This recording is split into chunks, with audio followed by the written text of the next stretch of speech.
Welcome back to the podcast. I hope you're all good.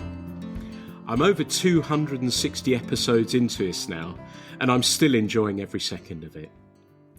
My guest for today is based in Wales. He's an avid fly angler who travels the country with a canoe strapped on the roof of his Land Rover, and on his Instagram profile describes himself as a maker of things. I'm looking forward to discovering some more, and I'm pleased to be joined today by Caspar Killick. Caspar, it's great to have you along. Is all good with you? Yeah, everything's great. Thanks, Pete. Fantastic. Well, thank you for taking the time to talk with me today. We're only a short time into January. Are you making fishing plans, or do you prefer to go with the flow as the year unfolds? I had made huge plans. I put a bicycle together to carry my fly rods and all that sort of thing, and I was hoping to follow Roderick Haig Brown's book of Fisherman's Winter, which starts in Santiago and travels down into Patagonia. And I was hoping just to sleep rough each night and fish and explore. But a big sort of change has happened in my life, so that is put on hold until probably next year, if all goes to plan. But yeah, I had been building to have a big adventure, but I'll have to make do with Scotland when the season gets going again. And so do you like to have the diary ready? You sort of, like you said, you planned that one, which is a major trip. So I guess that does take a little bit of planning. But, you know, if you're going to Scotland, do you follow a routine with that? Is it something that you like to do?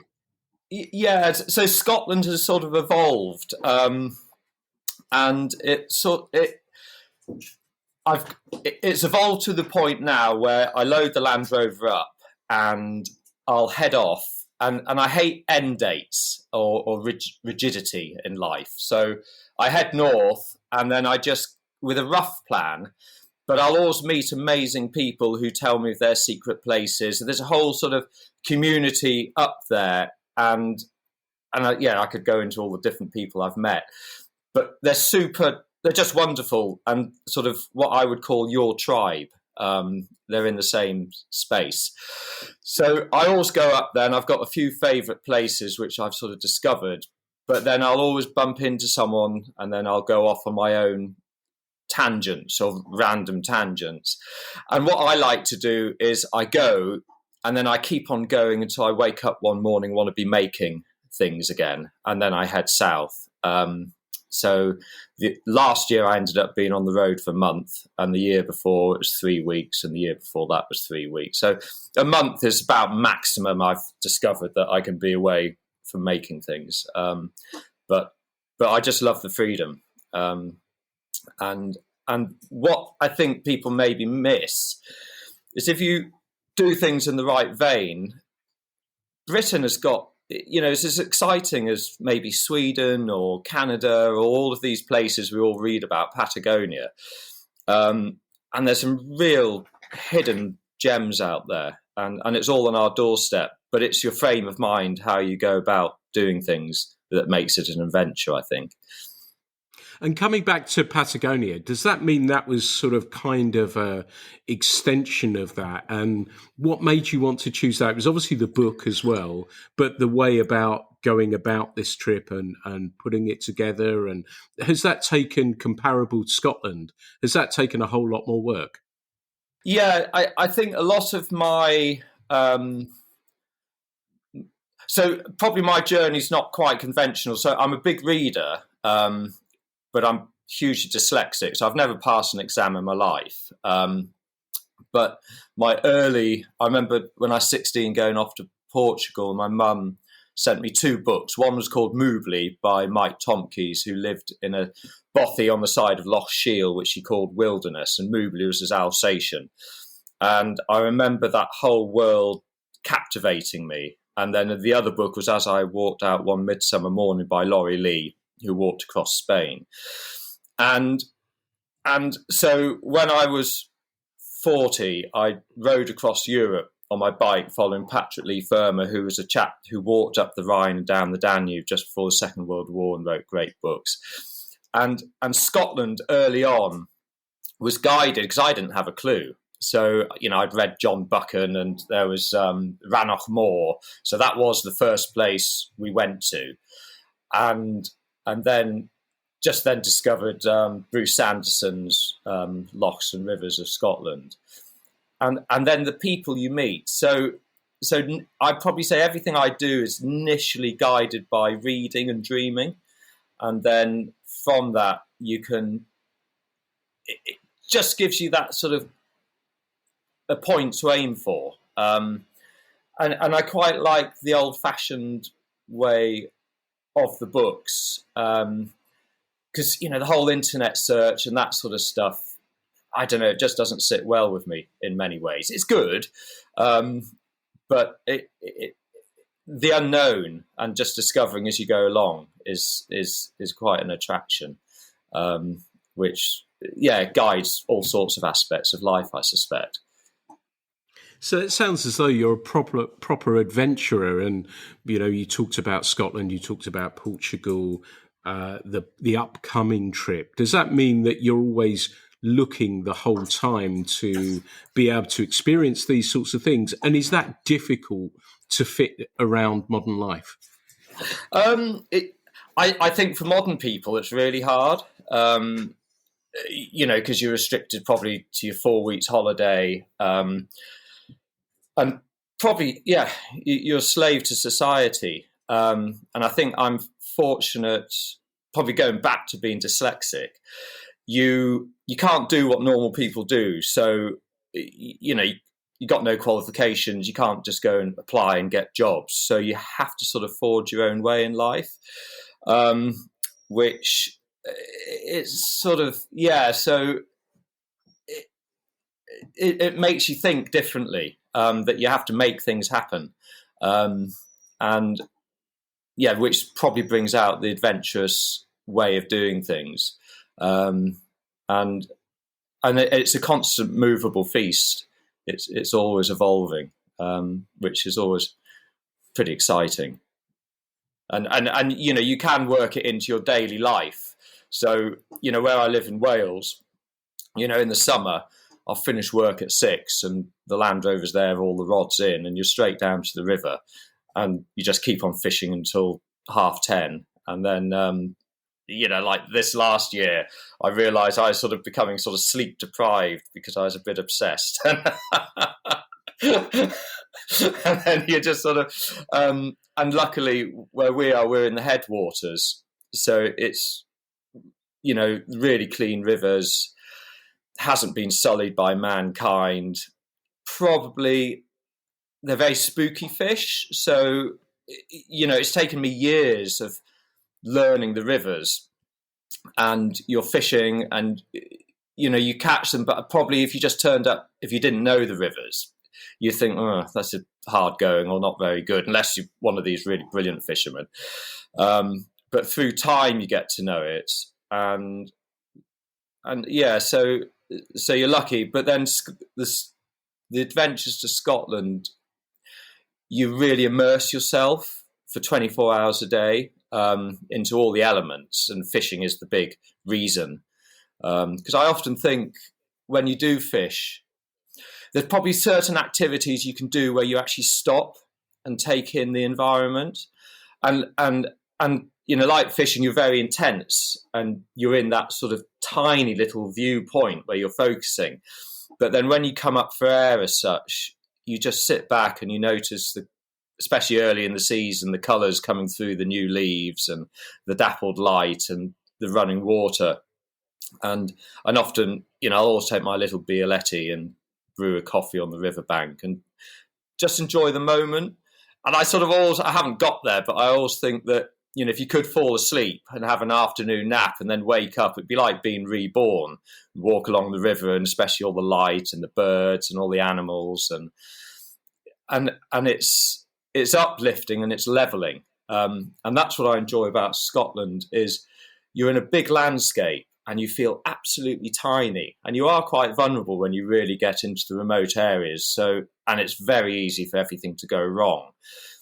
But I think it balances you, especially in the modern world, that we are, we're just a speck of dust in the scheme of things, and our lives is a blink in everything. And then, but when you're in that environment, it actually gives you, well, me, huge peace, and you sort of know your place, and I think that's pretty healthy. And then there's always the excitement. I was lucky enough, I'd never been to the Fly Fishers Club, and I was invited by a friend of mine, Tom, to go for a meal this year, just before Christmas. And there's Ewan and Finn, who write the great Scottish fishing articles on trout and salmon. And I bumped into them randomly 3 years ago. And then they were there. So, we're talking about, and of course, the enthusiasm, and they've discovered sort of hidden lochs, and, limestone is always, the tip of everyone's tongue where all the bigger fish are. So already for next year, there's a few extra lochs, which are great walks into them. And you think, great. And again, going back to the books, like Negley Farson's gone fishing the way he writes about the Shetland Isles. And, it's just powerful. And it's sort of, and again, I probably have themes.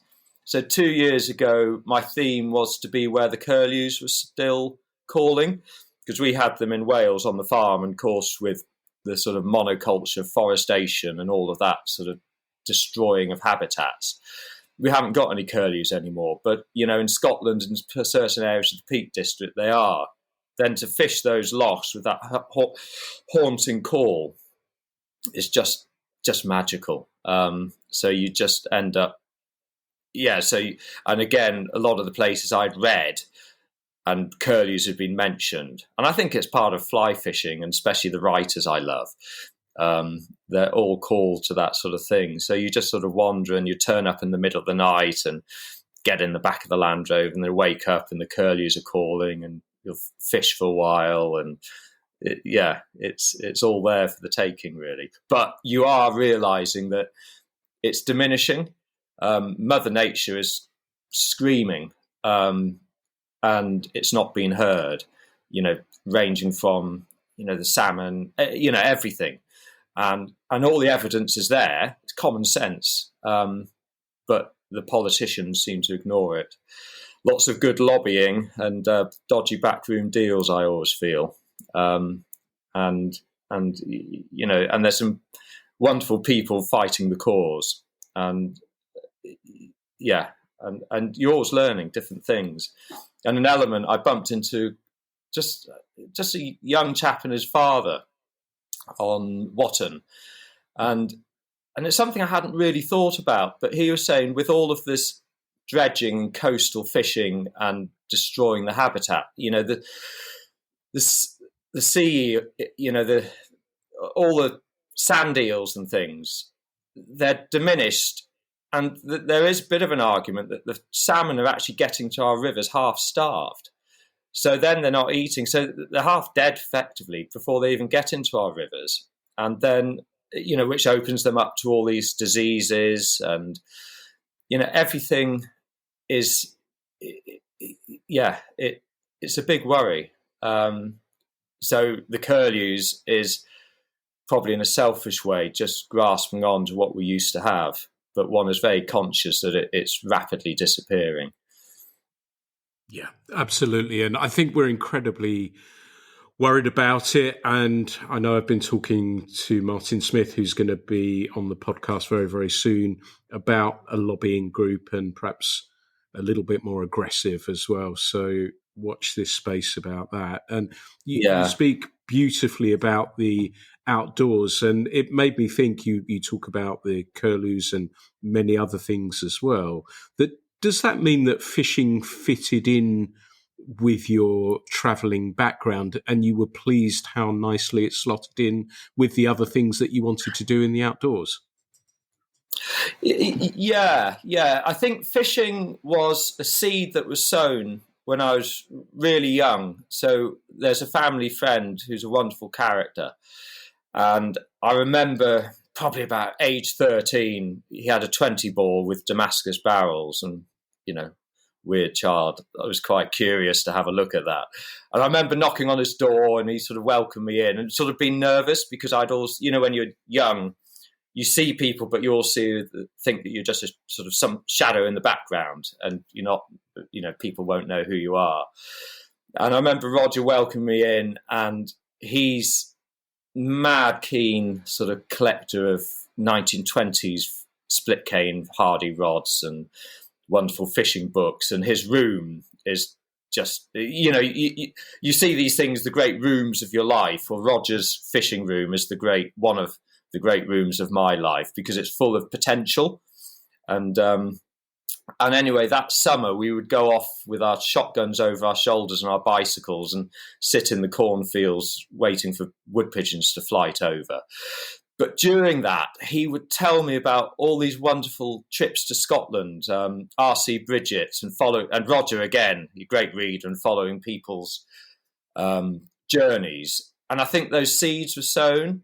So, he'd tell me about going off to Harris and being eaten alive by midges and fishing those lochs. And then R.C. Bridget, I think he used to go off on a motorbike and sidecar. I think he was a teacher and had his violin, and he would just head off up to Scotland and play in the bars and go fishing. And all of that is something you hold on to. And then, of course, being dyslexic, my 20s and 30s were really obsessed with trying to get good at something and mastering a craft. And of course, you go down lots of blind avenues, and eventually when you hit on something. So my escape through that period, I had no money, was reading and exploring the world through books. But what Roger told me never left me. So once I eventually learnt my craft and built my workshop and got back to Wales, and when I was young, a friend of mine had a pack of hounds, which were foot, in the mountains of Wales, and the farmers would call us for lambing calls and that sort of stuff. And being really up in the tops in the wilds was my passion. But, things change. And oddly enough, it's sort of serendipity in a way. So the fishing, the fly fishing in particular, had always been in the back of my mind. You'd occasionally get trout and salmon, but it seemed very difficult. And, how do you access this world? And you start looking, there's all, line weights and, it's brain boggling. But I had a customer, I was doing a car, which is Charles Rangeley Wilson, the fishing author. And of course we got chatting about fishing, and then, I said I live in amazing fishing country in the headwaters, and now I'm back in Wales. I've got time, but I said I don't know what to buy. And he said then he advised me what to buy, and I got a 5-weight rod and a few bits. And then I stumbled across Oliver Edwards' videos, and they were great for breaking things down and to get a rough understanding. And then it was a case of just getting out there and having a go. And each year you make a new discovery, and that's the great thing with fishing. It's just an ongoing journey. So that was lucky. And then Scotland came about with Roger, who had taken me shooting. When you're young, I've realised that the biggest gift you can give anyone is your time. And Roger was the first person in my life that had given me time. And I never forgot the kindness. So eventually, Charles had told me about fishing rods. So, I'd got going on the rivers. And then I'd always been dreaming about Scotland. And I'd had a wonderful girlfriend, and we did a big tour around Scotland and Cromarty and all these wonderful places. So that really got me fired up again. And then I always wanted to thank Roger. And again, time. So going back to John Buchan and Loch Rannoch and all of that, I didn't have a clue. So I went and picked Roger up from Suffolk, and we drove up in the Land Rover. And we got to Rannoch, and horizontal rain, the wipers going flat out. Roger about 76 years old. And then I'm looking at the maps and trying to find a little track to go up with the Land Rover. And I found a way, and luckily the gate was open because I've been back since and it's always locked. And we found this great spot. I put the bell tent up tight and, I had a wood burner in there. So I made the beds, cooked supper. Then Roger eventually came out of the Land Rover thinking, what the hell have I signed up for? And then we had this meal. And then it was all settling down, and then suddenly there was this huge bang, and everything lit up. And of course, it was Storm Alley, which I can't remember which year it was, but we were in the eye of the storm, and as thunder and lightning, the tent just went rigid like a sail. And then eventually these bangs of air kept on blowing, then ripped all the pegs out, and then blew the tent on top of us. And all I can say is, Rog, is just hold your feet down, because if the wind gets under us, we're down the glen into the torrent. And it was a pretty exciting couple of hours of lightning landing all around us and that sort of stuff. And eventually it moved on, and I managed to tie off the Land Rover to the tent. And luckily, I'd parked the Land Rover in front of the tent. But that was the beginning of the journey. And then we went off and eventually ended up in the Durness Lochs. And funny, a really lovely guy I met at that fly fisher's meal. He had driven past the Durness Lochs, and he said they always look dead. And they do, and you can go there, and probably 8 times out of 10, you'd be lucky if you get a touch. But those 2 times, it's just on another level. And I remember that first time Roger and I went, we drifted, windy old day, and I was rowing up and down, drifting nothing. And I was thinking, God, is there any fish in here? And then eventually Roger just said, I've got one. And he'd seen it come out because the water's so clear. And he'd seen it come up, all the way up for the fly. And of course, using the lovely old Hardy Perfect and the split cane rod, it's bent over and it was whizzing line out. And that's part of the old classic fishing tackle, is that sort of click and pull. You dream of that noise. And then the loch was just electric for about an hour and a half, and fast and furious. And you just that was our last day. And we kept one of the trout and cooked it that night because we camped way up in the moors above. And and that sort of set the scene, really. And then the next year I took Roger again and another friend knew all about wilderness and mountain rescue. So that first year, as we drove, I'd seen some canoeists dragging the canoes through a snicket, and I thought, oh, I wonder what's over there. And then looked at the map, and it's Loch Shomaskeig. It's not the best fishing loch. There's some good ferrets in there, and you can get a few good fish, but it's a vast piece of water. And the next year we went, and you got a canoe across one loch, carry everything over, and then get across, and we camped there for a week, torrential rain. But it was, again, there's another loch at the far end. And I remember walking up and looking down, seeing this big rise with this island, some Scots pines on.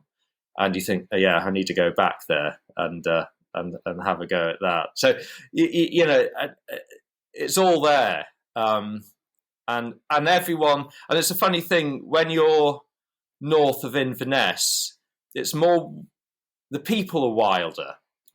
South, it's more peopled and clubs and cliquey and, it's who you know and that sort of stuff. But above Inverness, they're wild mountain people, and they see a wild spirit, and they always encourage and, give you advice. And yeah, there's no, as long as you respect, never leave any rubbish, polite, really love the countryside, and it will stay open for everyone,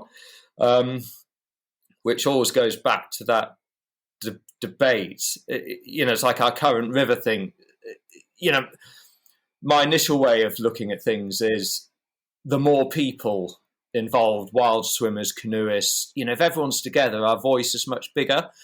But then, personally, on the rivers I fish, I think, God, if I Euro nymphed, I could probably catch the same fish every week. And you think, at some point that thing's going to die. And, and all this heavily pressured. And it's just that constant fine balance. You want more people enjoying it, but how do you get the message across to respect everything and just take a view of what you're trying to get out of it? And I think there's ways and means. Of course, sometimes it's great to catch a few on the Euro nymph, and you can sort of catch 4 or 5 out of a little pocket. But then you think, is that fun to be repeatedly doing that? I'm not sure. But everyone's different. Everyone, and again, the people who are amazing fishermen. Yeah, I'll never be an amazing fisherman because I'm not probably obsessed enough on that thing. I like a variety, but I suppose my gauge is, would I starve? And usually I can catch, enough. But again, as I've got softer, I just can't, the idea of, especially in Scotland, if you've worked hard to get into somewhere and then to harvest something and eat it, and it's that whole experience.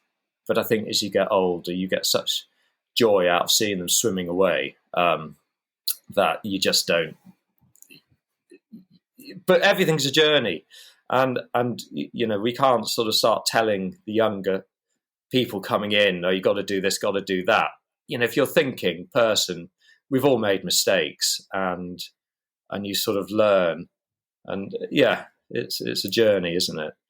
Absolutely. And you it sounds first off an amazing trip for many reasons, and clearly set the scene for that. And what you're talking about from a fishing perspective, and you talk about it from an environmental point of view as well. And it strikes me sometimes that, and we've done with our little magazine with this podcast as well, is to get people to think about the wider scheme. It's not just the fish that define whether a day is successful or not. Yet I do understand that people don't get to go fishing a great deal.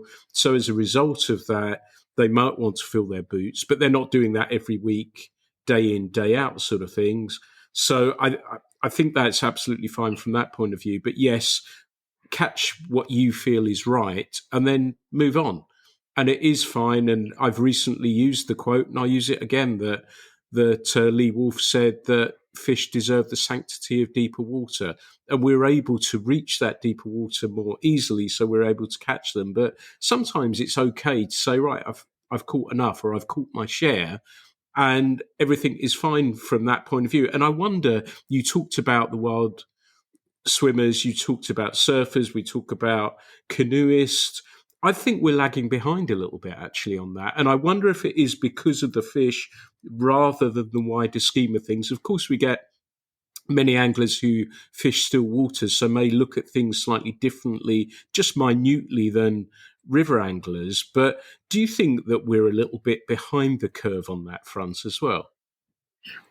I think it's on the individual. And again, you mentioned people's time scale, and, I'm lucky I can fish every night. But a lot of people, it's a big journey from the built up areas.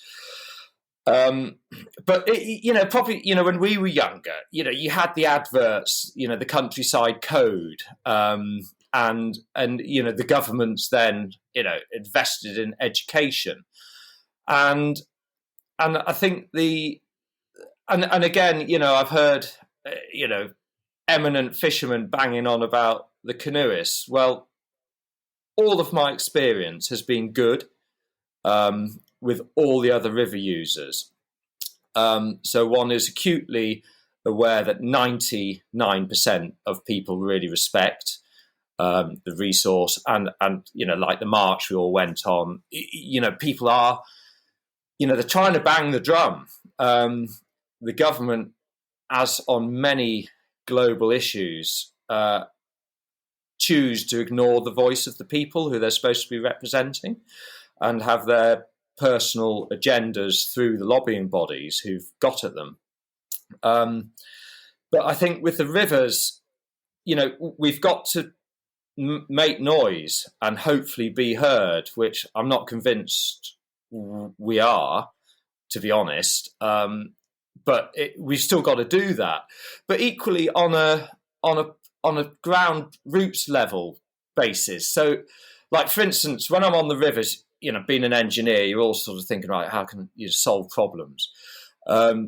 So I'll look at it, and the explosion in goosanders and cormorants on our rivers is huge, and there's a lot of them. And you look at them and you think, and I wonder, because they have the Hanak Grayling Festival in Corwen, it's downstream from us, and it'd be interesting if someone actually looked at the numbers caught each year to see if there is a trend with the rise in the goosanders and the predation, because I noticed last year I felt as I was catching less grayling, and of course they shoal up through the winter in the pools, which is easy pickings. So, and I've caught them with big wounds in their sides and things. So you think, well, what can you do? And usually humans' first thing is, we'll shoot all the goosanders and cormorants and stuff, and you can get licenses and do that. But the reality is, and it goes back to the hunting with the hounds. So there was always a great number of foxes in these mountains. And through that sort of survival of the fittest way, you sort of keep the numbers to a level. So when the lambing comes, and there is that, people forget there has to be a relationship between humans living in a landscape and the animals and the people who've lived there for generations. They are as valid because they have shaped it and they've loved it and they've planted woods, and everything is, it's a long journey. But the reason we've stopped hunting is with technology and thermal sights. People with rifles, basically, they've devastated the numbers. And Jim Harrison and Tom McGuane, they write about it in America. And ultimately, what will be the end of all field sports will be lack of no game left, and that will be it. So going back to the predation of invasive species, isn't it? The cormorants have been around, but the goosanders aren't native. But you're never going to control them, and I think it's sort of pissing in the wind, basically. But then you look at it and you think, well, all the pools, and in the Scottish D, I read a great piece where windfallen trees with root balls, they stake them into the pools. And that's doing many things. It's shelter for the young fish, it's shade in the hot weather, and also it helps by speeding up the water to oxygenate it. I'm not an expert, but you've had many more people on here who know a lot more than I do. But you think, if all the fishing clubs just opened up a separate account, and so, when you buy your year annual subscription, you can just say, if I've had a good month, I'll put 20 quid in that, conservation account. And if you're on a day ticket, I'll just stick an extra £5 in that. So over time, and then you can go to landowners and say, we'll pay for it, but can we fence off, a few meters along the bank, plant trees, and put some structure, more structure in the rivers. And that way, I think it's helping. Well, it's helping us for fishing. Yes, it would be much harder because of all of the branches and stuff in the pools, but isn't that part of the challenge? I don't know. The more technical it is, the more satisfying it is. But I think the fishermen have got to be more proactive. Debate is good, and also at some point, the way of the world, we will have the finger pointed at us, and we're catching fish for our pleasure. Is that necessary? And I think our argument is we are the eyes and ears of any pollution, anything going on, and no one else is sort of going back to what I was saying. When you stop and fish, you're in one spot, and maybe if you're painting, you're in one spot, or taking photographs, or there's certain things you do in the countryside where you're not passing through as fast. So you notice the things. And if you're regularly on there, you notice immediately. And that's where the fisher people, the anglers, are so critical to monitoring the welfare of our environment. And going off on another tangent, 2 years ago. So 3 years ago, I was thinking up on our farm, because we're way up just on the edge of the moors, and we've always had millions of frogs and toads and newts. And at certain points, you drive up in the storm, and you'd stop and you'd be picking all the frogs off the road, and it would be moving, and the fields would be moving of little frogs.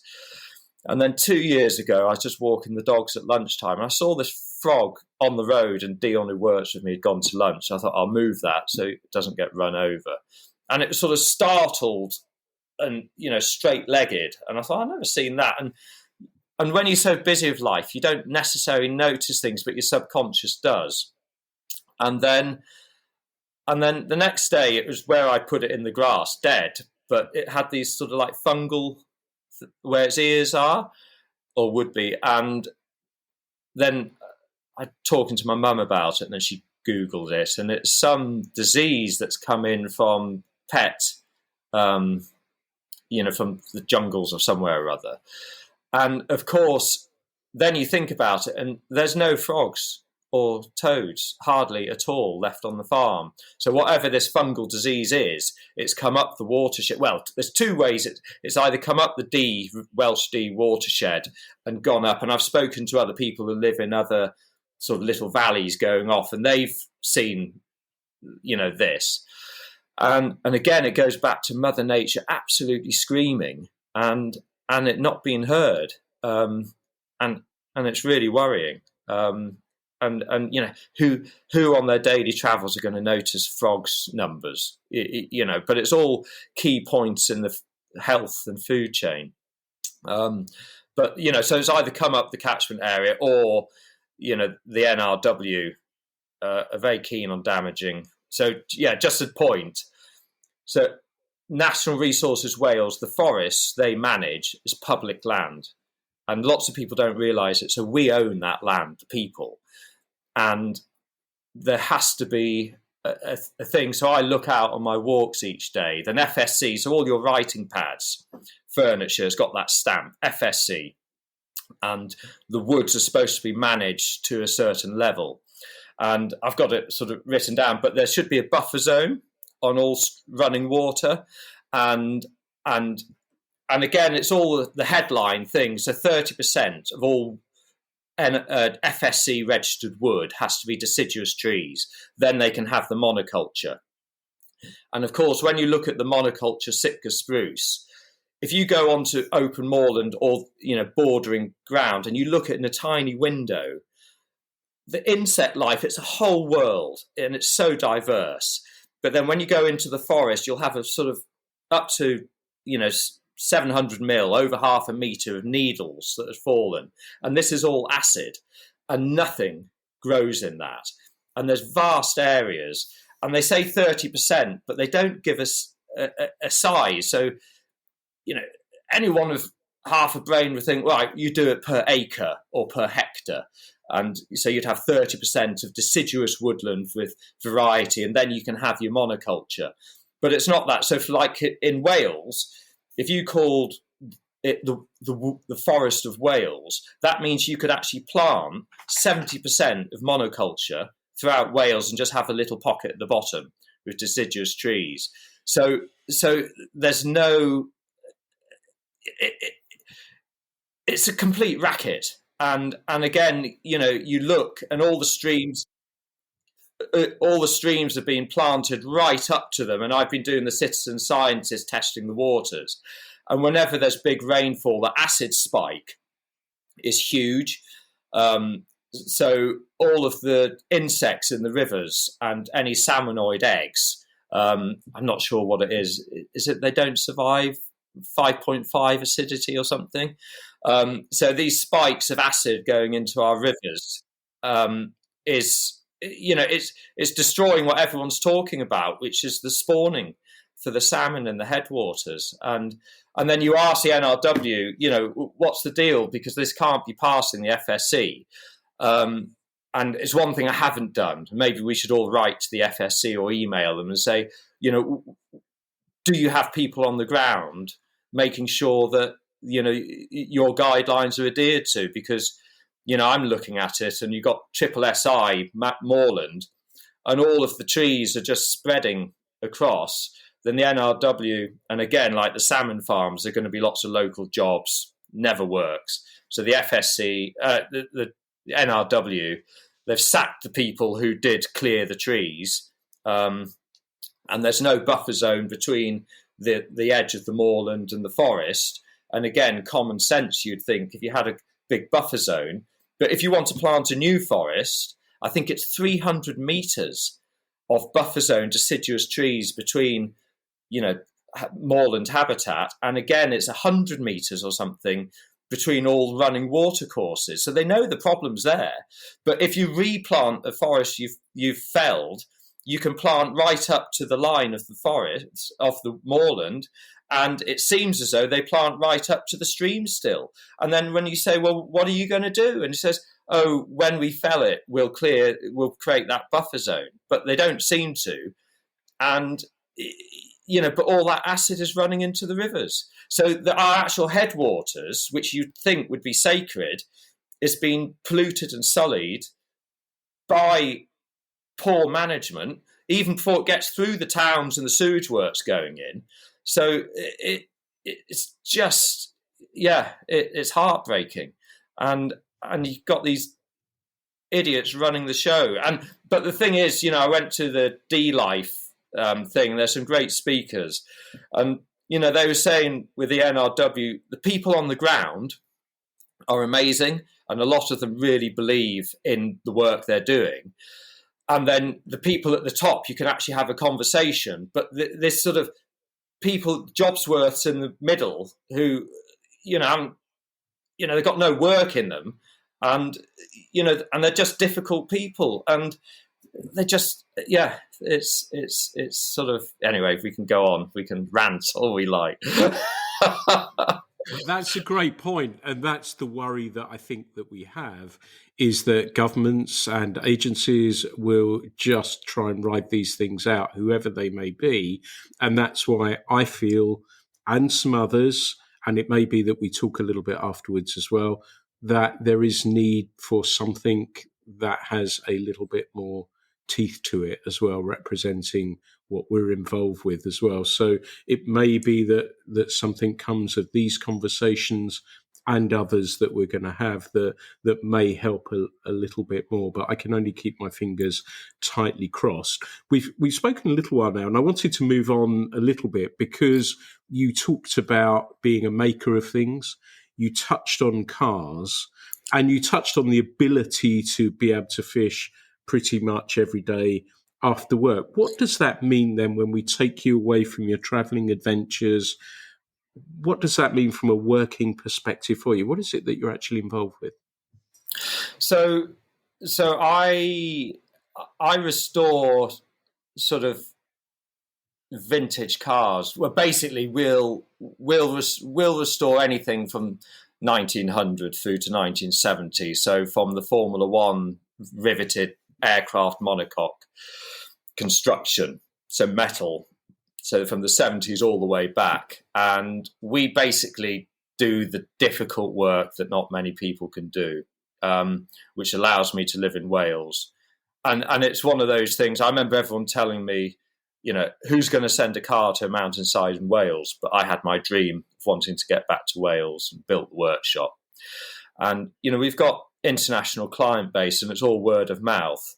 And again, it's that attention to detail and never allowing that sort of can't be bothered good enough attitude to creep in. So the work we do is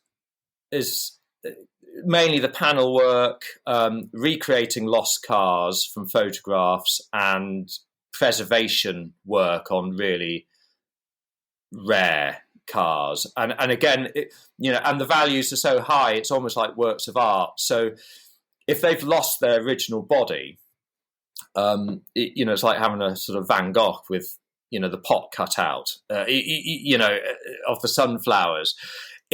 So our work will be the preservation, and we do everything in the old traditional manner. So for instance, I'll probably bore you a bit. So the Italians they're real artisans, so they'll work the metal in a certain way. The English, like it all shiny and smooth. So the pictures, they always look great, but when you look at them, they're always too fat. There's too much shape in everything. Whereas the Italians, when you look down, the line is always perfect, but they could be different from side to side. But that's part of the magic. And with my work, there's that great thing. You've got to do 10,000 hours to master something.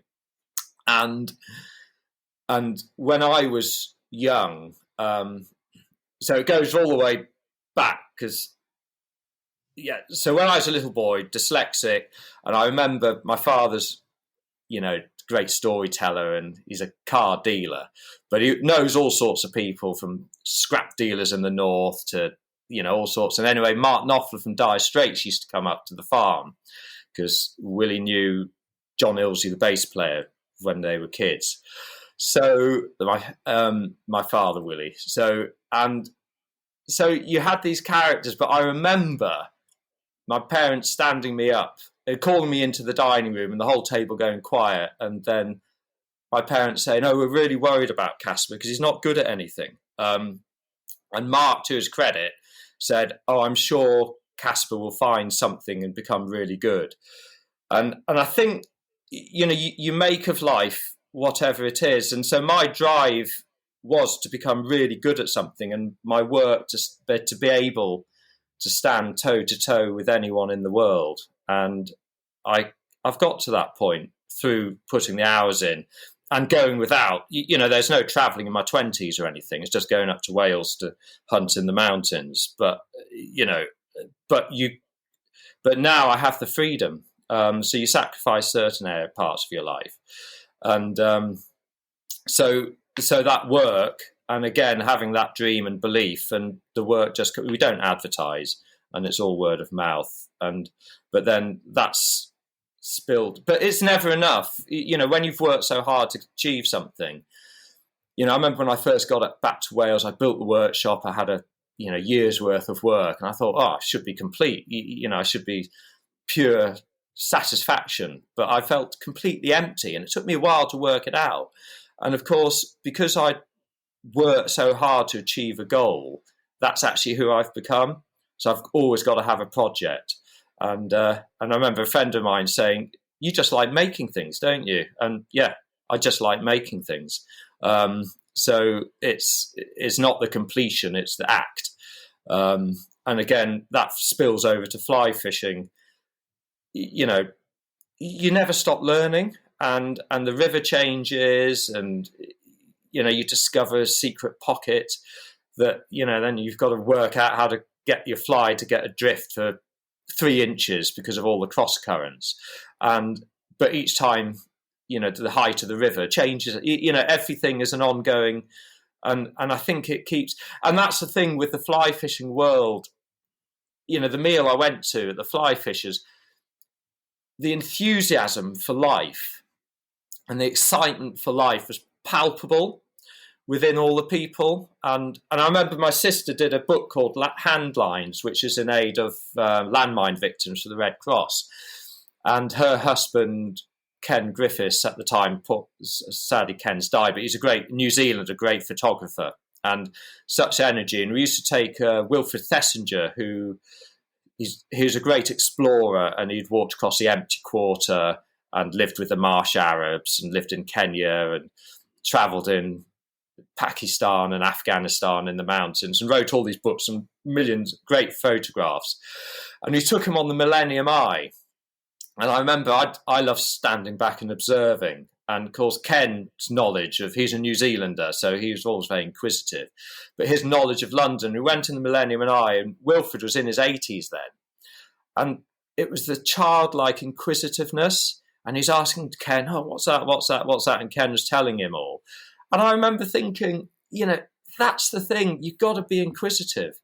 life is for living. And you meet so many people and they get to their late 30s and they're thinking about retirement and what I'm going to do when I retire.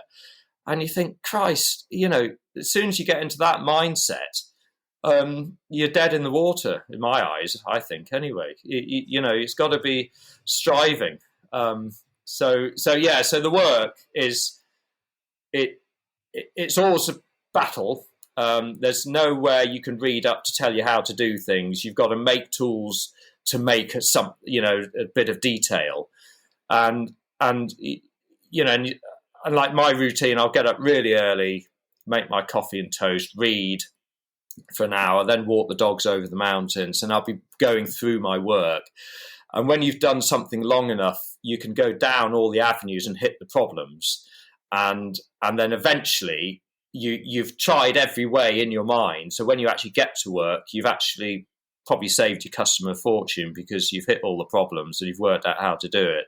But I love that thinking time, and then I love the making. Every part of my day I absolutely love. So I think I'm pretty lucky, and I thank my lucky stars I am dyslexic and can't do what normal people do, because you make your own world, and it's a good one in my eyes anyway. Absolutely fantastic and fascinating. It sounds as though we're very similar, that I can't sit still and there's always something that I need to be looking at. And I was driven, I think, by my maths teacher saying I would grow up to be a delinquent.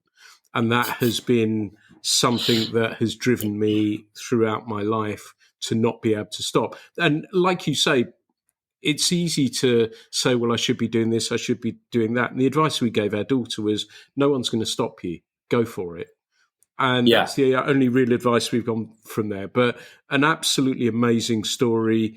And I like you, that time of day, I think the morning when I walk the dog, Montana, and I think and clear things through, and you think about those issues that are about to come and how you can overcome them as well. And it's a wonderful time for me. And I was wondering, with the work that you do, does that come over into fishing from the sense of, does that mean you're interested in trying to build or finish your own rods or tie flies, for example? I have moments where I buy materials for fly fishing and fly tying. And I love the idea, but I think because I'm constantly making, but I did start tying a few flies last year, because I think the shop bought flies. It's funny because Charles Rangy Wilson, he invited me fishing on the Derbyshire Wye, and he's a bloody good fisherman. And of course, I've never really fished with other people, so it was a huge learning curve. And he was fishing these, and of course, it's sight fishing, which I'd never done, which is really exciting. And it's quite, I'd call it sort of bushwhacking fishing, because, it's real bushy and tight and really exciting. And you're seeing the fish. And it was interesting. Anything like size 16 is like a ship sailing past them. They just don't even look at it. And then Charles is fishing these size 20, 22, very sort of CDC, tiny specks. And if you want any chance of catching anything, these are the flies.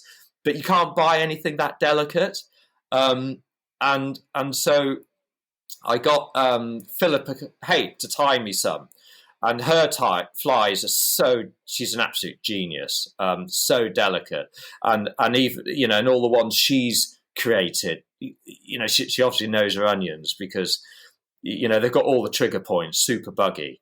And interesting, on the Welsh rivers, using these tiny flies, suddenly I'm catching big fish in areas that I didn't know.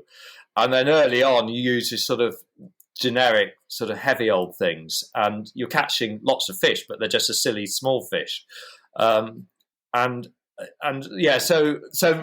to answer your question, I probably would like the idea of trying to do more, but it's just time, and of course there's always 1,000,001 jobs, and there's not enough time really.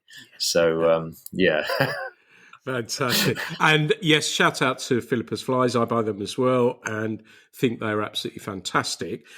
If you could pack the Land Rover and take it anywhere in the world, let's say on a fishing adventure, where would it be? Um, God, I've got so many places. Patagonia is a bit of an obsession, but then I am also equally obsessed with the Rolf Nylinger and jazz and fly fishing films in Sweden and Norway. But then Scotland's, I've barely scratched the surface there. And then when I did my bike ride through Europe, I followed Patrick Lee Firma's journey to Vienna, then took my own route over into Slovenia and then down to my sister's wedding in Umbria. And the rivers in Slovenia, because I just slept rough each night. I just cycle until it got dark and then just put the bivvy bag on the floor. And I remember that night I'd slept higher. I just wanted to wake up in the top of, the Alps with those views. And I remember pushing my bike up by the borderline, switching everything off. That's where years of poaching probably comes in handy. And then climbing up this track, pouring a sweat, trying to get out of the tree line, and then just sleeping on the track. But I remember on the descent down in the morning, and yeah, that's another story. I just met a guy, and he said, "Oh, there's an amazing calamari restaurant in Kranjska Gora in Vienna, in Slovenia." But the gorges and that glacial coldness of the water coming up early in the morning. And I remember I got down and thought I'd better wash in the river, and it almost froze your hand. It's, and the colours of the water. So I think there's a lot to do, and my girlfriend, which I call frontiers woman, she's a wild spirit. So I think the plan is just to explore everywhere, the fly rod in the back of the Land Rover. Sky's the limit. And then northern Spain, if I can't, now I'm not going to Patagonia, I wouldn't mind just doing a cycle fishing trip in the Basque region, because some of my favourite sculptors are based there, and I just love. And Spain, there's a wild element compared to the rest of Europe, I find. Touch of Africa about it, and that's pretty intoxicating. So, yeah. Wonderful choices and really, really interesting. And I kind of, in my mind's eye, while you've been talking, I sort of kind of picture you in Victorian times as well, as a Victorian adventurer that has gone to these places and come back and taught people about where they've been. Do you think there's a little bit of that in you? Yeah. I think my choice, as I said, through my 20s, when I was desperately trying to find my path and learn my craft, there's Bill Tillman and Eric Shipton who did the early Everest attempts. And there's a book called Nanda Devi where they find there's this valley in northern India in the Himalayas, and it took them 2-3 years to find a way in. And it was a whole world untouched by humans, with mountain sheep and fields of wildflowers and just magical. So I think I've read a lot of that sort of thing, which sort of sets the tone into how you want to try and do things.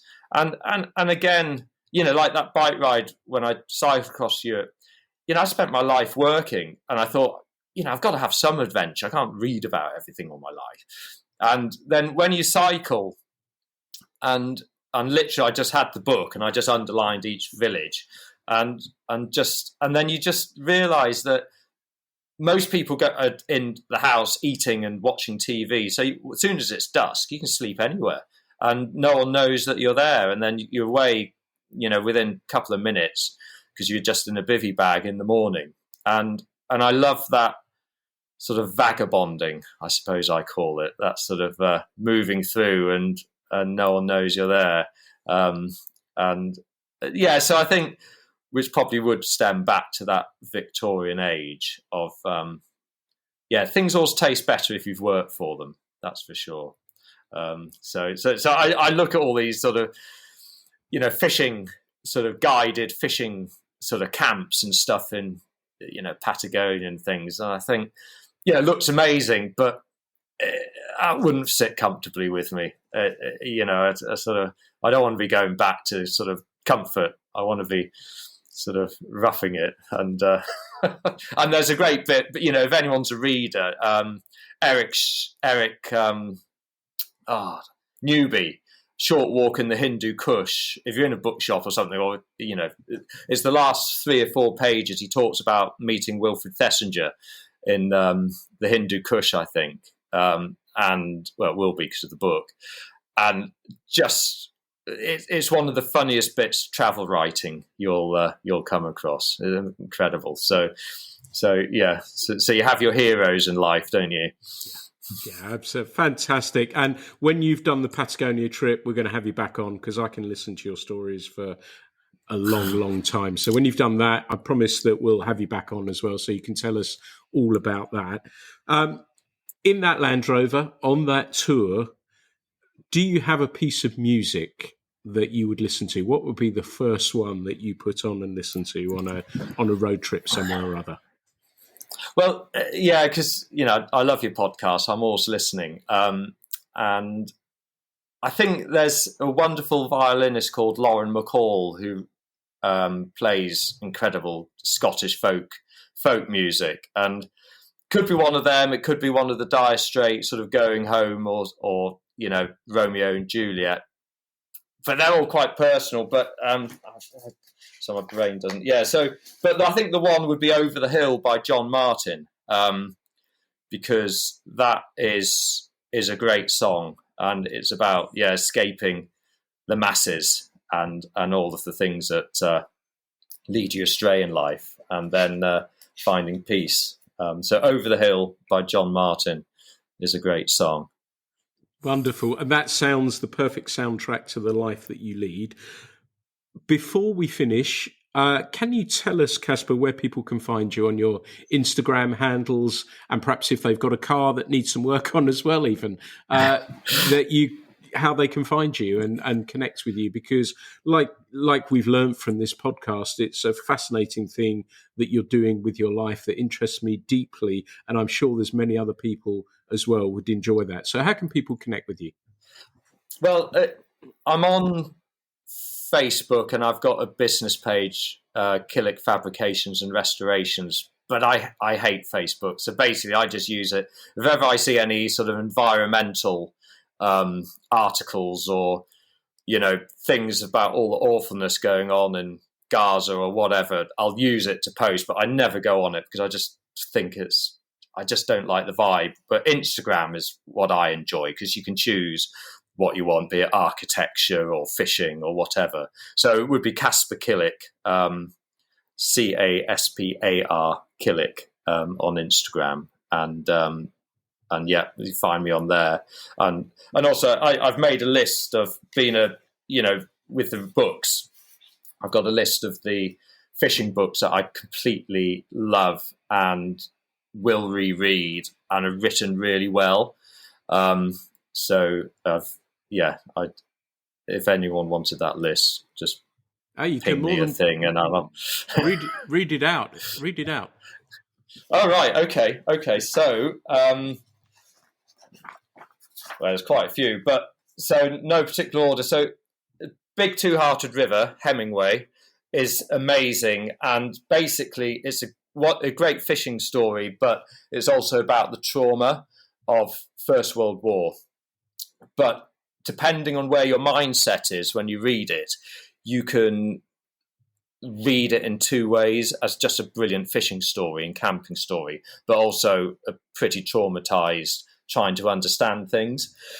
And then Going Fishing, Negley Farson, again, troubled character, but there's huge depth in him, and Going Fishing is such a good book. Blood Knots, Luke Jennings, again, super powerful, and that needs to be read, and Tom McGrain just loves that. And then Fishing a Highland Stream, John Inglis Hall, he captures the love of a Scottish river and again finding peace on that place. The Habit of Rivers, Ted Leeson, another great book. Fisherman, Anthony Pearson. This, for me, is one of the great books. And you can reread it. And like in classic angler, there's a feature on Anthony Pearson. It's a bit disparaging and saying he's trying to be Hemingway, but, try and write like Hemingway and you're not going to do it. So the fact that, we're all influenced. I know my sculpture and my work, I'm always influenced. But Anthony Pearson, the level of writer, Fisherman, a great book.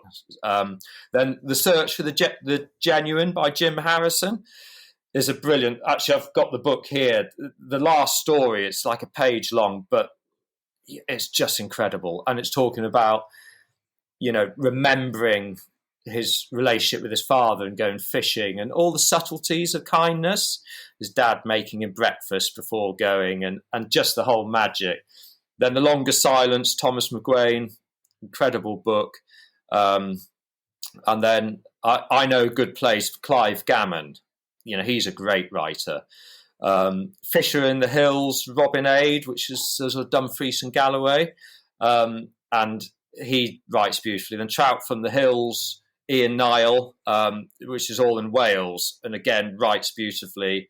Old Man and the Sea, Ernest Hemingway, and then Golden Days by Romilly Fedden, which is in Brittany, and again touches on a great friendship, fishing friendship, and then how the First World War just blew it all apart. Landscape with a Solitary Figure, Colin Willock. He's a great writer, and that's a good book. A Man May Fish, Kingsley Moore in Ireland. Another, it's brilliant. And then this isn't fishing, but The Alchemist, Paulo Coelho. That gets you dreaming and wants to explore and travel. And then Nick Lyons published Hemingway on Fishing, which is all Hemingway's fishing writing compiled in one book, which is great. Then Fishing in Wild Places, David Street. There's a couple of bits in there that's I then followed to find the curlews in the Peak District, actually. River Never Sleeps, Roderick Haig Brown, amazing. River Runs Through It, Norman MacLean. And then A Fisherman's Winter, Roderick Haig Brown, which is his Patagonia book.